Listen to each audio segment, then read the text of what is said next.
करूंगा। आप बीजेपी पर बच रहे हैं आप बात करने से? नहीं, मैं युवाओं की सिवाय शायद किरोड़ी लाल मीणा के किसी भी अन्य नेता ने उठाया नहीं है। नहीं, सांसद किरोड़ीलाल मीणा जी ने हमेशा आवाज उठाई है, लेकिन सवाल उनके अलावा किसी ने नहीं उठाया क्या?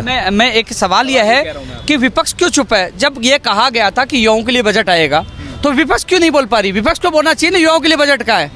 आपने 30,000 कर्मचारियों की, सफाई कर्मचारियों की घोषणा की है, उसमें भी बोनस अंक दिए जाएंगे। इसके अलावा कौन सी भर्ती घोषणा की? हमने युवाओं ने आक्रोश जब जाहिर किया तो एक लेटर वायरल हुआ 9 तारीख वाला। आपको क्यों लगता है कि विपक्ष जो है वो चुप है? तो क्या लगता है? उन्होंने कब कहा कि युवाओं के लिए बजट था? कि उसने किसी ने सवाल किया? वो कह रहे पुराना पन्ना आ गया, नया पन्ना आ गया। अरे पन्ने की बजाय ये पूछो कि युवाओं के लिए कितनी नौकरियां घोषणा की। महत्वपूर्ण युवाओं का भविष्य है ना। तो ये बड़ी बात है कि बार बार बीजेपी कह रही है कि कलंकित कर दिया विधानसभा को, पुराना बजट पढ़ दिया। अगर पढ़ दिया तो मुख्यमंत्री अशोक गहलोत ने सॉरी फील करने की बात भी कह दी है। बजट पढ़ भी दिया, उसके बाद बीजेपी इसको कितना खींच सकती है? कब तक इस बारे में ढोल पीट सकती है कि पुराना बजट पढ़ दिया गया है? जो अहम मुद्दे हैं उनका क्या लगता है कि अंदरूनी लड़ाई काफ़ी है? किरोड़ी लाल मीणा खुद नेता जो है पार्टी के प्रदेश अध्यक्ष, उनके खिलाफ बोल रहे थे कि इस मुद्दे पे तो घुटने टिका सकती थी वो कांग्रेस के, गहलोत सरकार के, टिकाए नहीं। देखो, मैं बीजेपी, कांग्रेस और सारी पार्टियों से दूर हटकर मैं युवाओं की बात करूंगा। आप बीजेपी पर बच रहे हैं आप बात करने से? नहीं, मैं युवाओं की बात करूंगा ना। मैं उधर ध्यान लगाऊंगा, इससे ज्यादा ताकत युवाओं के भविष्य के लिए लगाऊंगा ना। मैं बात रखूंगा ना कि कौन कौन से विभागों में पद खाली है, कि आपके माध्यम से सरकार तक बात तो जाएगी ना।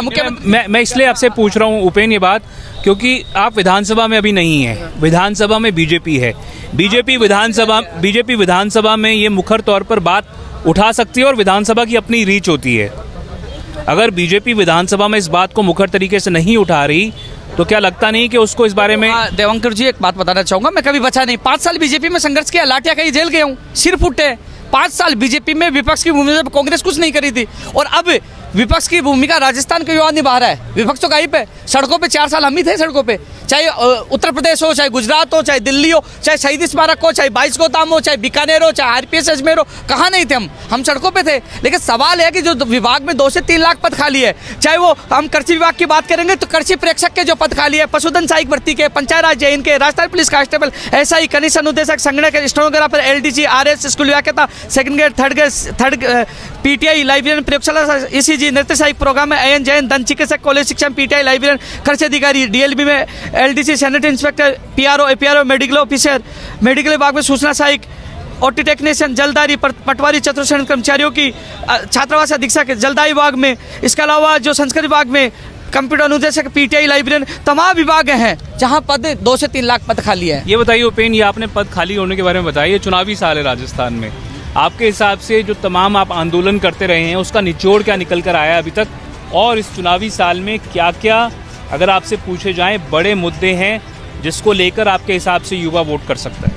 पिछले 11 साल से मैं संघर्ष कर रहा हूं। अहम मुद्दे बताइए। मैं 11 साल से संघर्ष कर रहा हूँ। 2 लाख से ज्यादा लोगों को नौकरियां मिली है। एक बड़ा उदाहरण देना चाहूंगा, इन्होंने संविदा पे कंप्यूटर अनुदेशक भर्ती निकाली थी।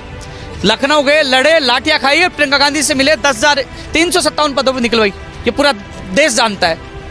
टेक्निकल हेल्पर भर्ती के लिए मना कर दिया, 1512 पदों पर निकलवाई। प्रयोगशाला सहायक भर्ती जिसको रद्द कर दिया, उसको जिंदा कराकर आधे लोगों की ज्वाइनिंग, आधे की ज्वाइनिंग होगी।